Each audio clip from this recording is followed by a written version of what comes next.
ఇవాళ రెసిపీ వచ్చేసి అరిసెలకి బియ్యం నానబోసా అండి. దీన్ని మిల్లు పట్టించుకొని వస్తాను. అరిసెలకి బెల్లం పాకం ప్రిపేర్ చేశారు చూడండి.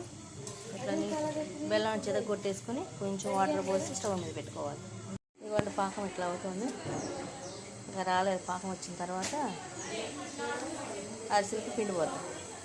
అరిసెల పిండి రెడీ అవుతుంది చూడండి. ఈ పిండి ఇప్పుడు పాకంలో పోసేయాలి. అరిసెల పిండికి పిండి ఆరిపోకుండా గట్టిగా అట్లా నొక్కి ఉంచుకోవాలంటండి. అవ్వండి పాకం అట్లా ఉండవాలి. చేతి మీద చూపించి పిండి అట్లా ఉండవాలండి. పాకం అయిన తర్వాత అరిసెల పాకం వచ్చేసిందని లెక్క. పాకం అయితే రెడీ అయిపోయింది చూడండి. పిండి పోసేసారు, పాకంలో శుభ్రంగా కలిపేశారు. గజ్జలు వేసుకుంటారు. మూగుడు పెట్టేసి అరిసె చేస్తున్నారు చూడండి. అరిసె సైడ్ చేసుకొని అట్లా అరిసె చేసుకోవాలి.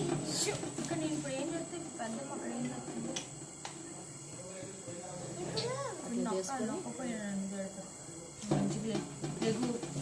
బండిలో వేసేసుకోవాలి. అవి వేగిన తర్వాత తీసేస్తాం. వేగిన తర్వాత అట్లా ఒత్తుకోవాలండి. తీసేసి అందులో ఆయిల్ అంతా బయటకు వచ్చేస్తుంది. అరిసె రెడీ.